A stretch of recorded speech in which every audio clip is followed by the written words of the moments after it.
Um baterista de uma banda de heavy metal vai ter sua vida drasticamente transformada quando um zumbido começar a soar em seu ouvido.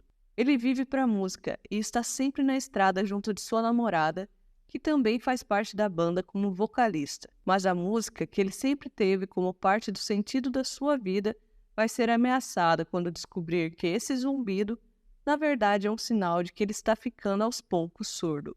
O Som do Silêncio é um filme de drama de 2019 que ganhou o Oscar de melhor som em 2021.